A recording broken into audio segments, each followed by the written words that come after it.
군복무는 국민의 의무입니다. 장시간 군대에 가는 것을 즐거워할 사람은 없을 것입니다. 나라를 지키려면 병역 의무를 잘할 수 있는 환경을 만들어야 합니다. 특히 고위층이나 부유층이 군대에서 빠지는 병역 비리가 없어야 합니다. 로마와 영국은 귀족들이 앞장서서 군대에 갔기 때문에 제국이 될 수 있었습니다. 강한 나라를 만들려면 지배층이 군복무를 자랑스럽게 생각해야 합니다. 그렇다면 조선시대의 양반들은 어땠을까요? 온갖 특혜를 받았던 지배층이었으니까 군대에서 빠졌을 거라고 생각하는 사람이 많습니다. 하지만 실제로는 그렇지 않았습니다. 조선은 건국 직후에 외적의 침입에 맞서고 국방력을 강화하기 위해 군사제도를 정비했습니다. 태종은 권세가가 보유하던 사병을 혁파해 군사통제권을 강화했습니다. 양인 계병제를 확립해 16세 내지 60세의 양인 남성을 군적에 올린 뒤에 군역을 지도록 했습니다. 양인은 노비와 백정 등 천인을 제외한 사람들을 말합니다. 계병제는 모든 양인 남성이 군역 의무를 지는 것을 말합니다. 양인 남성들은 평소엔 생업에 종사하다가 차례가 되면 해마다 1개월 내지 2개월씩 군복무를 했습니다. 양인 계병제를 시행했으므로 양반 자제도 군대에 갔습니다. 모든 백성을 양인과 천인으로 구분하는 신분제 하에서 양반도 양인에 속했기 때문입니다. 현직 관리는 공무 수행을 이유로 군대를 면제받았습니다.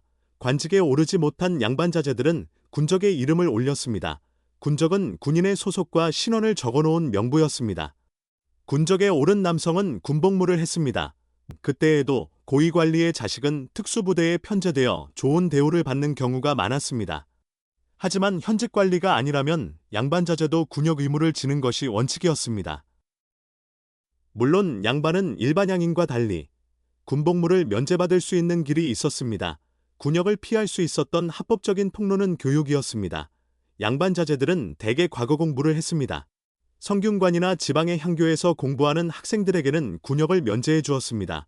양반 자제들은 학생 신분을 유지하면 군복무를 유예받을 수 있었습니다. 하지만 이를 악용하는 사례들이 나타났습니다. 나이가 들었는데도 향교의 학생명부에 등록하는 사람이 많아졌습니다. 합격할 실력도 없고 공부도 하지 않으면서 40세가 넘도록 학생명부에 이름만 올려놓았습니다. 고을 수령과 결탁해 가짜 학생 신분을 유지했습니다. 고을마다 군대에 가야 할 쪽수가 정해져 있었기 때문에 그 부담은 일반양인들에게 전가되었습니다. 1462년 세조는 40세 이상의 학생은 강제로 군대에 배속시키라고 명령했습니다. 양반 자제들에게 공부를 제대로 해서 빨리 관직에 나가든지 군대에 가든지 선택하라고 최후 통첩을 보냈던 것입니다. 성종실록에는 양반 자제들이 군대에 가고 싶어도 경제력이 뒷받침되지 않아 고민한다는 얘기가 나옵니다. 조선 전기의 갑사는 시험을 봐서 뽑는 정의군인데 본인이 소유한 말을 가져와야 했습니다. 성종은 말이 없는 양반 자제들에게 나라에서 말을 대여해주는 방안을 검토하라고 지시합니다. 이 시기만 해도 양반 자제들이 군역 자체를 기피하지는 않았던 것 같습니다. 군대에 가기는 가는데 자신의 신분을 증명하기 위해서 말타고 폼나는 병종에 배속되려고 했던 것 같습니다.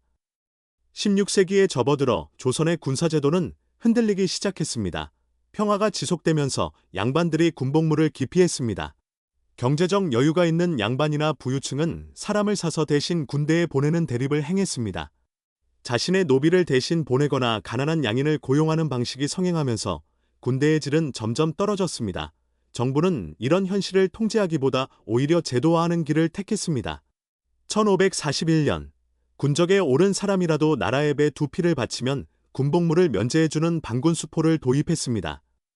재력이 있는 양반들은 합법적으로 군복무에서 빠졌습니다. 군역은 가난하고 힘없는 사람들이 지는 부담으로 전락했습니다. 1553년에 고위 관리였던 이왕은 아들을 군적에 올리는 문제를 놓고 고민했습니다.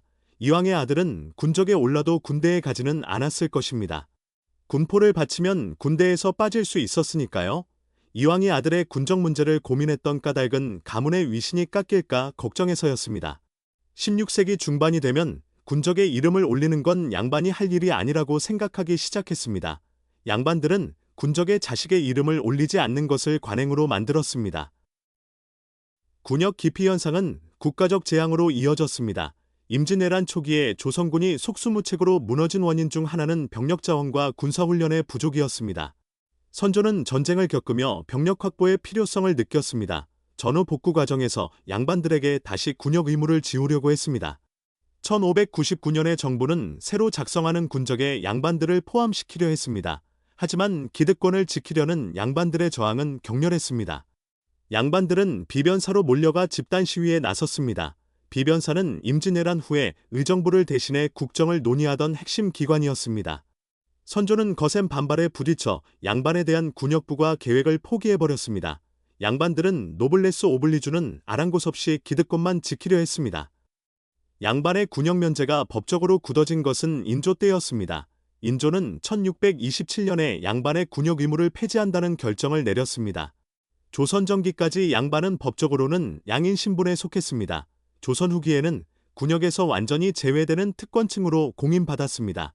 그래서 양반 중인 상민, 천민의 사신분제가 정착되었습니다. 조선은 왕의 나라, 백성의 나라가 아니라 양반의 나라가 되었습니다. 이제 군역은 상민만 부담하는 불평등한 제도가 되었습니다. 군포를 둘러싼 부정부패가 만연하기 시작했습니다. 군포 부담은 가난한 농민들의 몰락을 초래하는 원인이 되었습니다. 조선시대 양반은 군대에 갔을까라는 질문에 대해 답할 때가 되었습니다. 조선 전기에는 원칙적으로 군대에 갔지만 후기에는 제도적으로 면제되었다고 답할 수 있습니다.